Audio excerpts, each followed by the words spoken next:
Only humans go to war. In fact, our species has been engaging in conflict since prehistoric times. While violent conflicts among groups are common in the animal kingdom, these conflicts tend to be local, short-term, and usually stem from limited resources. In this series of 5 videos, we will delve into the psychological factors that drive us to engage in conflict with one another and examine the toll war takes on our well-being. Before we begin, please subscribe to our channel to help us grow. Have you ever noticed how we tend to divide the world into us and them? It's a natural human inclination to form groups and identify with those similar to us while perceiving those who are different as outsiders or even threats. Even arbitrary distinctions between groups can lead to discrimination, underscoring the deep-rooted nature of our group biases. This phenomenon, known as in-group identification, is a powerful force that shapes our behavior and attitudes toward others. From an evolutionary standpoint, this tendency may have aided our ancestors' survival by facilitating the formation of tight-knit groups for protection and resource sharing. Research indicates that we process information about our in-group members more deeply and remember it more accurately, while information about out-group members is processed more superficially.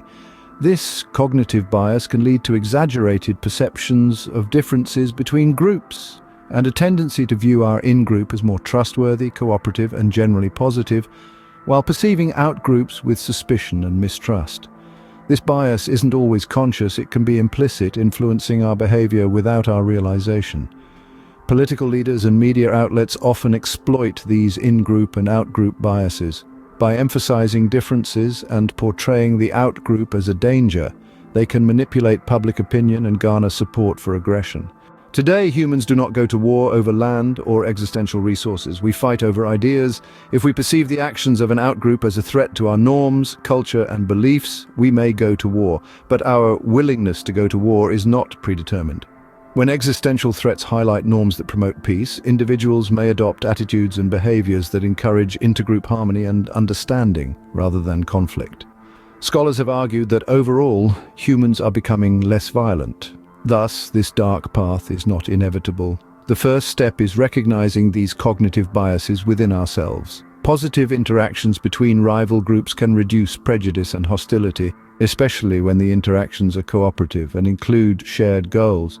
But remember, despite their destructive nature, wars have fostered unprecedented levels of human cooperation, uniting individuals towards common objectives and leading to the formation of our complex societal structures.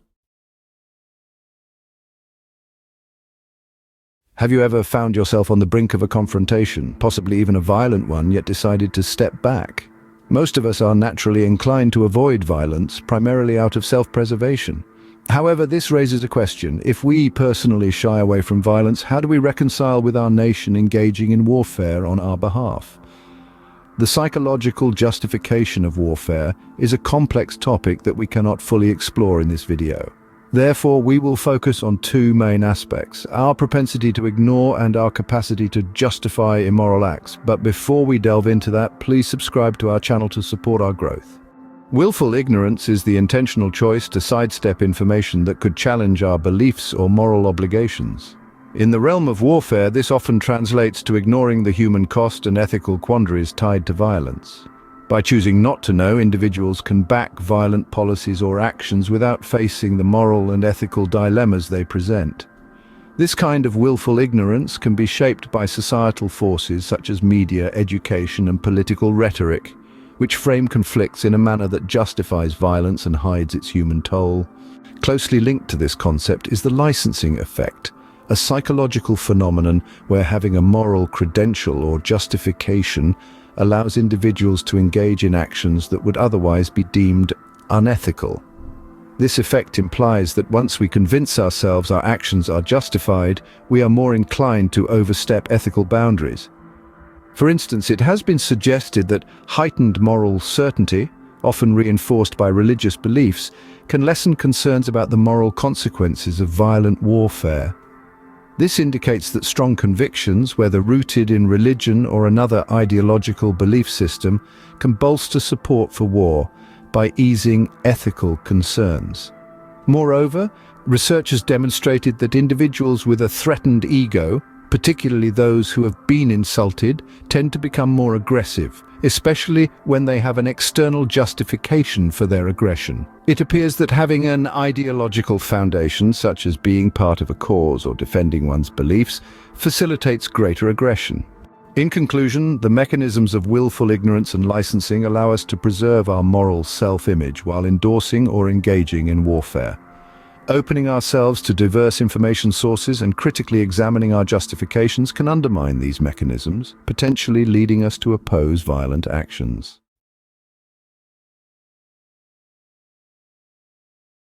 Warfare is not just about violence and destruction.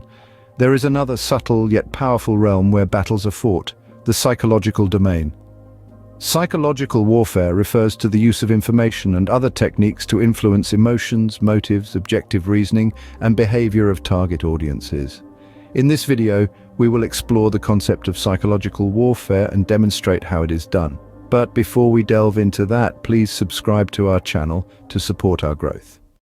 Psychological warfare, or PsyOps, weaponizes psychology and deploys tactics like propaganda, misinformation, and deception to erode enemy morale and mental resilience. History is rife with examples of this manipulation. Nazi propaganda dehumanized Jews, portraying them as a threat to pure German blood. Similarly, Rwandan radio broadcasts fueled the Rwandan genocide by inciting hatred between the Hutu and Tutsi ethnic groups. While some uses breed hatred, a modern PSYOP objective is saving lives by reducing adversaries' willingness to fight. Carefully planned campaigns disseminate selected information to change perceptions, attitudes, and ultimately behaviors. Operations involve meticulous planning and execution stages like audience analysis, product development, distribution, dissemination, and effectiveness evaluation. These operations require a deep understanding of the target audience's culture, language, and norms. One notable example of a PSYOP is Operation Earnest Voice. Initially conceptualized as a psychological weapon aimed at jihadists in Pakistan, Afghanistan, and other Middle Eastern countries, Operation Earnest Voice was developed by the United States to spread pro-American propaganda on foreign language websites and social media targeting Islamic extremists. To this end, multiple online personas, or sock puppets, were created and managed. Software made them appear culturally, technically, and geographically consistent with their targets. Each PSYOP operator could control up to 10 sock puppets, each equipped with a detailed backstory and online presence to ensure credibility and avoid detection. Nations currently use similar tactics to sway adversaries' public opinion, with claims of Russian PSYOPs in American and Ukrainian media, and Iranian and Palestinian efforts targeting Israelis. In the Israeli-Palestinian conflict, both sides employ PSYOPs. Palestinians spread terror footage among Israelis to cultivate fear, while Israel's Arabic pamphlet, The Reality, targets Palestinian opinion against Hamas. PSYOPs exploit two psychological mechanisms. First is our need for cognition. We desire information to understand the world. The second mechanism is our intolerance of ambiguity and uncertainty. We prefer clarity and straightforward situations. Because life often summons us to ambiguity, especially during times of war, PSYOPs can raise public chaos through misinformation, even turning people against governments and against each other. So, resisting involves seeking multiple credible information sources. While the reality may elude us, we can counter misinformation with facts and rational thinking.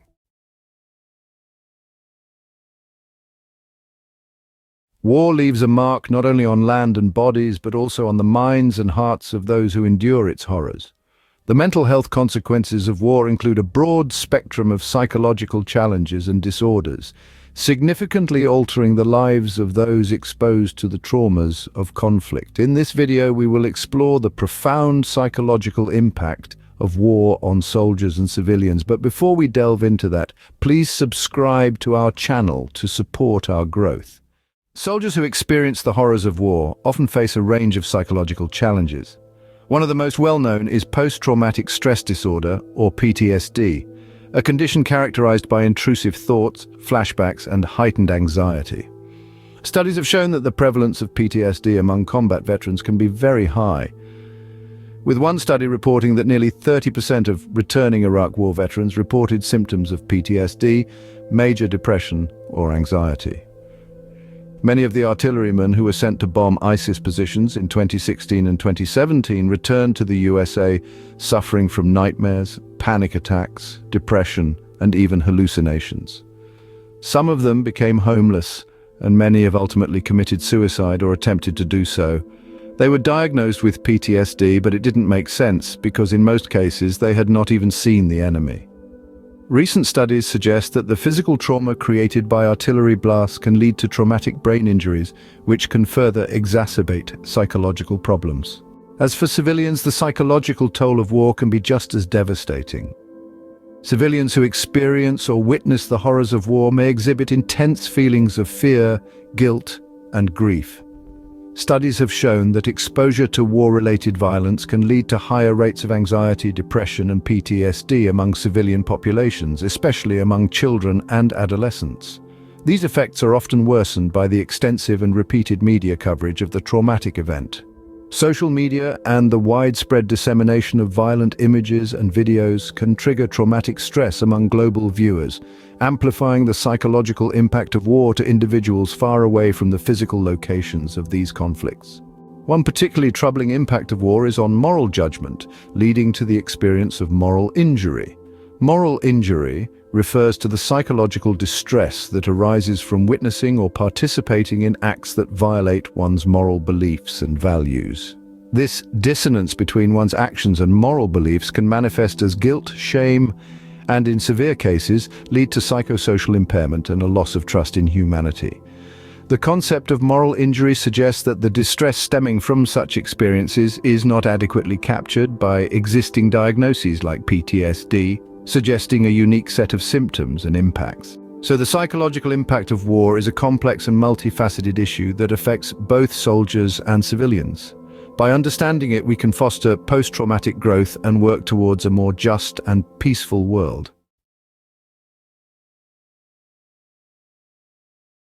All wars eventually come to an end, leaving scars, both physical and psychological, on individuals from all sides. In this video, we will explore the psychological aftermath of war.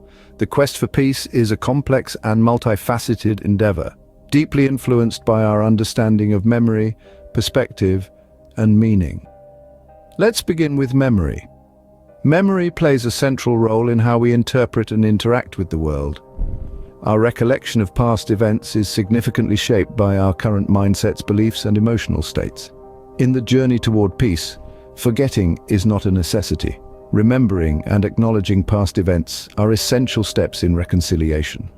For instance, Germany began its healing process after World War II by acknowledging the atrocities committed by and in the name of its people. Closely linked to memory is the concept of meaning-making.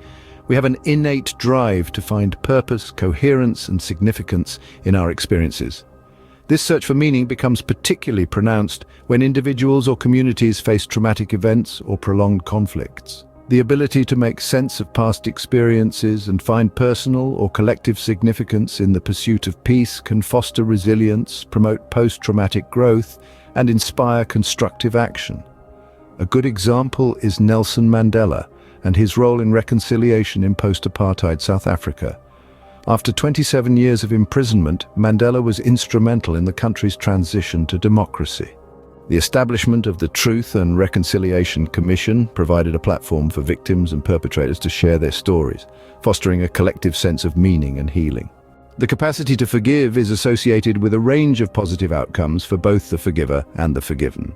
Factors influencing the propensity to forgive include the severity of the offense, the perceived intentionality of the offender, and the degree of empathy and perspective-taking exhibited by the victim.